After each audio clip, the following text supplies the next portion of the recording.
तर राज ठाकरे यांच्या मराठवाड्याच्या दौऱ्यात बदल झालाय। राज ठाकरेंचा दौरा 13 ऑगस्ट ऐवजी 11 ऑगस्ट पर्यंतच होणार आहे। राज ठाकरे 10 ऑगस्ट रोजी संभाजीनगर जिल्ह्यातल्या विधानसभा मतदारसंघाचा आढावा घेणार आहेत। तर प्रत्येक दिवशी 2 जिल्ह्यांना भेट देऊन ते बैठका घेणार आहेत। अधिक माहिती घेऊयात, मोहसिन शेख आमचे प्रतिनिधी आपल्या सोबत आहेत। मोहसिन, का बरं हा बदल करण्यात आलाय?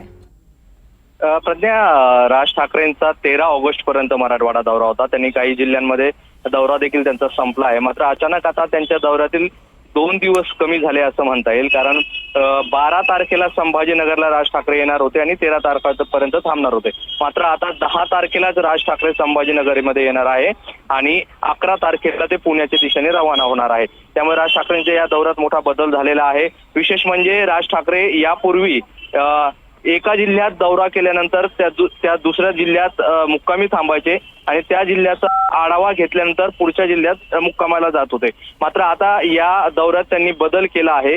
आता एकाच दिवशी 2 जिल्ह्यांचा आढावा ते घेणार आहे। त्यामुळे राज ठाकरेंच्या या दौऱ्यात अचानकपणे हा बदल का करण्यात आला याची अजून तरी त्यांच्या पक्षाच्या नेत्यांकडून माहिती देण्यात आलेली आहे। मात्र राज ठाकरेंच्या दौऱ्यात अचानकपणे हा बदल केल्याने चर्चेचा विषय ठरत आहे। आपण जर बघितलं तर राज ठाकरेंच्या दौऱ्यात अनेक ठिकाणी विरोध देखील झाला होता। या सगळ्या पार्श्वभूमीवर त्यांचा दौरा चर्चेत आला होता आणि असं असतानाच आता राज ठाकरेंच्या दौऱ्यात जे आहे तर मोठा बदल करण्यात आलेला आहे आणि राज ठाकरे 11 तारखेलाच आपला दौरा संपवणार आहे। प्रज्ञा, नक्कीच मोहसिन, आपण बघितलं होतं की आंदोलनं झाली होती ठिकठिकाणी आणि राज ठाकरे यांच्या भूमिकेबद्दलही विरोध व्यक्त करण्यात आलेला होता। आंदोलकांकरवी मराठा आंदोलक असतील किंवा इतर आंदोलक हे आक्रमक झालेले आपण पाहिले होते। नक्कीच प्रज्ञा, धन्यवाद या संपूर्ण माहितीसाठी मोहसिन।